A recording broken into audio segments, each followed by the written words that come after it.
Ikaw ba ay isang aksidente? O nilikha ka ng Diyos na pinag-isipan talaga niya? Pag-usapan po natin yan sa devotion natin na ito. Magandang araw po sa bawat isa sa inyo. Welcome back to our 365 Daily Devotions Seminary Edition. Now, gusto po munang batiin yung mga kasama po natin dito sa ating Daily Devotion. Si Venus, si Paulina, si Kobe, si Liserio, and si Greg. Maraming salamat po sa inyong pagsubaybay dito sa ating channel. Na yung topic po natin ngayon ay patungkol po sa random mutation. Random mutation. Ano po ba yung random mutation? Now, ito po kasi kahit nung bata pa ako, tinuturo na yan sa eskwelahan, na lahat ng meron ngayon, what you see in the creation, pati yung mga stars, yung universe, ito ay nangyari dahil merong isang pagsabog, yung tinatawag nating Big Bang. Pero syempre, iba-iba na yung mga theories as time goes by, nagkakaroon na ng mga developments. Now, yung random mutation, ang ibig sabihin po niyan, para bang lahat ay random, aksidente lang, no? Walang purpose, walang meaning, walang Diyos, walang creator.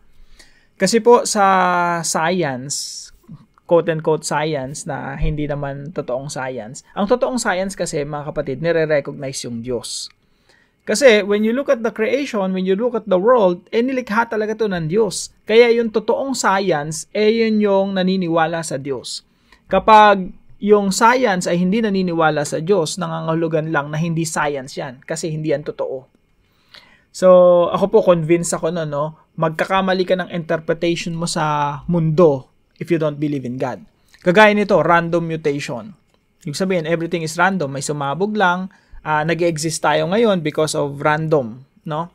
Random mutation teaches that changes in life come from accidental DNA errors during reproduction, which supposedly drive evolution. This view says life arose from chance without purpose. Ibig sabihin, nagkataon lang na nag-exist tayo. Walang purpose, walang reason, walang lumikha. Christianity, however, declares that God is the creator and sustainer of all life. Pag pinag-usapan natin kung ano sinasabi ng Biblia, of course, sasabihin ng Bible, there's a creator. He is the creator and sustainer of all life. While Christians may differ on how creation happened, what is certain is that life is not random, but the result of God's purposeful will. Nothing in creation is by accident. God is present in every cell, every breath, and every living being. Sabi nga po ni Haring David sa kanyang awit, "For you created my inmost being." So, ito si David, nananalangin siya, nagpupuri siya sa Panginoon. Sabi niya, "For you created my inmost being. You knit me together in my mother's womb." So, si David, ina-acknowledge niya na kahit nung nandun pa lang siya sa sinapupunan ng nanay niya, hindi yun aksidente. Plinano yun ng Diyos. So, tayo mga kapatid, no, wala ni isa man sa atin dito na aksidente lang. You're not an accident, plinano ka ng Diyos. "I praise you because I am fearfully and wonderfully made. Your works are wonderful, I know that full well. My frame was not hidden from you when I was made in the secret place, when I was woven together in the depths of the earth.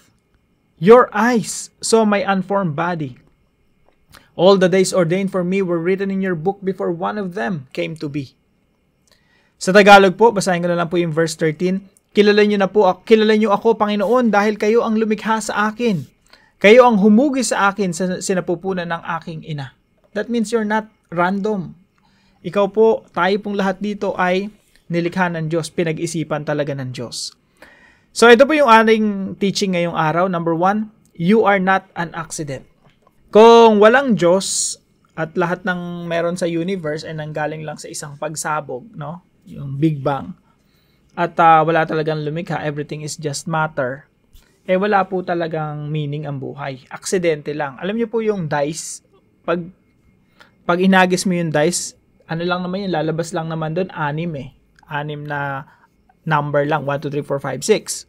So, pag inagis mo yan, kahit ano lumabas dyan, meaningless yan. Random yan eh.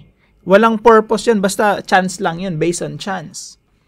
Kaya po, yung pagsusugal, yung pagkakasino, chance yun eh, based on chance. Of course, theologically speaking, alam na ng Diyos lahat, no? God knows everything. Tayo po, from our perspective, yun ay chance, based on chance. Tayo po ay hindi parang inihagis lang at tapos kung ano yung lumabas, ikaw na yon, no? Kapatid, ikaw ay unique because God knit you together in your mother's womb. Hindi ka ba natutuwa na ikaw lang ang nag-iisang ganyan sa mundo? There's no one like you. Ikaw yan, unique. Nung nilikha ka ng Diyos na may sarili kang fingerprints na wala kang katulad. May sarili kang facial feature na wala kang katulad. Meron kang personality na ikaw lang. Meron kang sets of DNA na ikaw lang. You're unique. You are not an accident. You are well planned. Pinag-isipan ng Diyos yung iyong existence. And point number 2, you are wonderfully made by God. Ganda nga po ng panalangin ni David dito. Sabi niya, you knit me together in my mother's womb. Hinugis mo ko. Parang ganito, no? Minumold ka ni Lord in your mother's womb. Doon pa lang sa napupunan ng ating ina. I praise you because I'm fearfully. Sa Tagalog po niyan, medyo pangit yung Tagalog, kakilakilabot no? Parang ginawa ka ng Diyos, kakilakilabot. Hindi po yun yung meaning nun. Ang ibig sabihin po nito, maingat kang nilikha ng Panginoon. Alam niyo po yung womb, yung sinapupunan ng nanay, that's the safest place in the world. Tapos nandun ka, maliit na cell. Doon ka, para kang pinaghihele doon. The safest place in the world, yung womb ng nanay mo. At sabi ni David, I am fearfully and wonderfully made. Kasi maingat na maingat kang nilikha ng Panginoon. Inalagaan ng Panginoon doon pa lang sa sinapupunan ng ating ina. And wonderfully made. Ibig sabihin, kamangha-mangha. Walang katulad mo Mamamangha ka talaga sa pagkakalikha ng Diyos sa atin. Sometimes we just take our existence for granted. Maganda nga ngayong umaga, mag-pause muna tayo at sabihin natin, Lord, thank you. Ako lang to, nag-iisa sa mundo, no? And you have fearfully, you've created me in my mother's womb. You knit me together in my mother's womb. Salamat, Lord God, no? Wag mo nating langin ang sarili natin, yung parang nilalang lang natin, pinuput down natin. Mga kapatid, you embrace yourself, no? Lagyan mo ng value yung sarili mo, not because you are valuable, but because your value comes from God's image. Kasi we are created in the image of God, kaya tayo nagkakaroon ng value, nagkakaroon tayo ng halaga.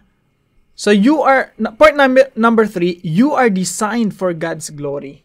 Now, ito po yung mahalaga rito mga kapatid. Nung nilikha ka ng Diyos, ang disenyo mo talaga ay magbigay ng kapurihan sa Diyos. Hindi ka nag-e-exist dito sa mundo just for yourself. God created mo. Hinulma ka ng Panginoon with that intention in mind. Ano po yung intention ng Diyos? Nung nilikha ka ng Diyos, you were created for the glory of God. Na maluluwalhati ang Diyos sa ating mga buhay. Kaya mga kapatid, malalaman mo kung natutupad mo ba yung purpose mo rito sa mundo kapag ikaw ay nabubuhay ng ayon sa kalooban ng Diyos. At malalaman mo rin kung hindi mo natutupad ang iyong layunin dito sa mundo pag ikaw ay namumuhay ng hindi nalulugod ang Diyos sa iyong buhay. So everyday, dapat nalulugod ang Diyos sa atin, happy yung Diyos. Pag tinignan ka ng Diyos, right now, napapangiti yung Diyos because God created you for the glory of God. So you are not an accident. You are wonderfully made by God. You are designed for God's glory. God has a plan for you. Merong iniisip ang Diyos na magandang plano sa buhay mo because you are created by God. Merong design, merong telos, merong future na inilaan ng Diyos para sa iyo. You just have to discover it. Now, bilang application po sa pag-aaral po natin ito, ilan lamang po. No? Number 1, embrace your unique traits and personality. Tumarap ka sa salamin, tingnan mo yung sarili mo. Huwag kang ma-insecure sa mga bagay na, pango, or ako na-insecure ako dati kasi nag-aaral ako sa ibang lugar, puro matatangos yung ilong ng mga kasama ko. Alas ako, pango. Parang pag ginagano mo yung hindi sumasabit yung kamay mo pag naghihilamos ka Hindi kagaya ng iba, pag naghihilamos sila talagang sumasabit yung kamay So, medyo nakaka-insecure. Pero pag inisip mo mabuti, Lord, kayong naghulma sa akin, no? Iba-value ko kung yayakapin ko kung ano yung binigay niyo sa akin. So, embrace your unique traits and personality. Unique ka. Isipin niyo po yan. Unique ka. Ikaw lang yan. Sa buong universe, wala nang katulad mo. And God created you, God made you that way. Kaya dapat pinagpapahalaga natin yung sarili natin eh. Kasi minsan hindi natin inalagay yung sarili natin, pinupuyat natin, o kaya pinapakain natin, nagbibisyo tayo, you know. Para nating nilalapastangan yung creation ng Panginoon. You are fearfully and wonderfully made. You just have to look at yourself according to how God sees you. So embrace your unique traits and personality. Huwag mo i-compare yung sarili mo sa iba. Natural, pag kinumpare mo yung sarili mo sa iba na mas maputi, tapos nagkakaroon ka ng standard na pang Western or pang mga artista standard, talagang you will look down on yourself. Pero mga kapatid, you have to look at yourself the way God sees you. Embrace your unique traits and personality. Yakapin mo yung sarili mo the way God created you. And number 2 po, value yourself just as God values you. Pagpahalagan mo yung sarili mo kung paano ka pinagpapahalagan ng Diyos. Alam niyo po kung gaano tayo kahalaga, mga kapatid. Now, don't think of yourself na parang, oy, banal ako, malinis ako. Hindi po ganun. That's hypocrisy. That's hindi tama yun. Kasi we are sinful. We are sinners. Pag tinignan ka ng Diyos, nakikita ng Diyos, talaga makasalanan tayo. But because of the Lord Jesus Christ, we have been made holy and blameless before God. Now, we are valuable because of these 2 things. Mahalaga ka dahil sa ganitong bagay na ito, dalawang bagay. Number 1, because you're created in the image of God. That's number 1. Mahalaga ka because of that.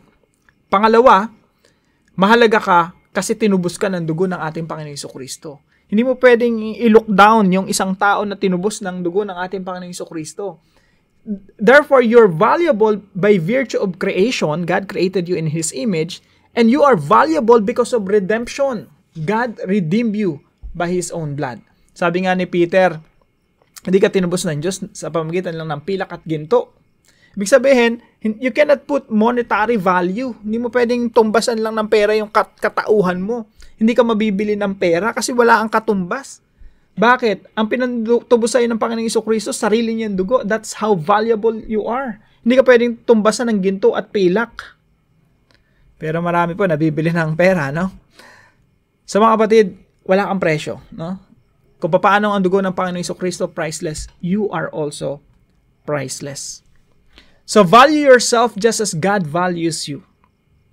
And pangatlo po, fulfill your divine purpose as God's masterpiece. You have to fulfill your divine purpose. Nung nilikha ka ng Diyos, may purpose ka sa isipan ng Diyos. Tayo po lahat nung nilikha tayo ng Diyos, hindi niya tayo nilikha randomly na parang basta okay, bahala na kung sino mag-i-exist dyan. Bahala na kung sino ipapanganak dyan. When God created you, He has a plan in mind. Merong divine purpose. May layunin sa iyo ang Diyos. Sabi nga po rito sa Ephesians chapter 2, verse 8, 9, and 10, niligtas tayo ng ating Diyos. And then verse 10, sabi dito, for we are God's handiwork. Sa ibang translation po yan, we are God's masterpiece. Sa madaling salita, we are God's obra maestra. Yung pinakamagandang creation ng Diyos, no? Created in Christ Jesus. Nilikha tayo sa pamamagitan ng ating Panginoong Jesucristo. Yan yung recreation natin eh. Kaya tayo new creation na because of the Lord Jesus Christ. To do good works. Ayan na po, merong plano ang Diyos sa iyo, may pinapagawa sa iyo ang Diyos, merong gusto ng Diyos na ma-discover mo. To do good works, which God prepared in advance for us to do. May mission ka sa mundo na nilaan ng Diyos, prepare ng Diyos in advance for us to do. You have to discover that. Fulfill your divine purpose as God's masterpiece. Now, para po sa ating discussion, why do you have to value yourself just as how God sees you? Bakit dapat mong tingnan at pagpahalagan yung sarili according to how God sees you? Kung paano ka tinitingnan natin Diyos. Samahan niyo po ako sa panalangin. Creator God, thank you that I am fearfully and wonderfully made.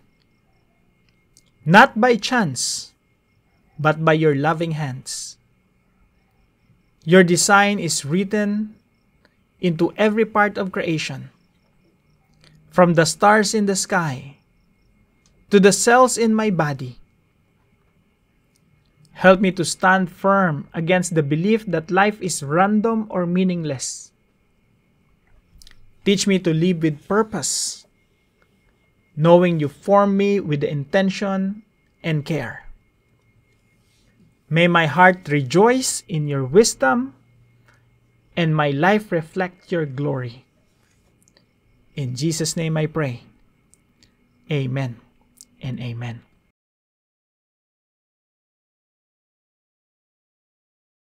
Maraming salamat po kay Sister V na partner po natin sa devotion natin na ito. Pagpalain po kayo ng ating Panginoon.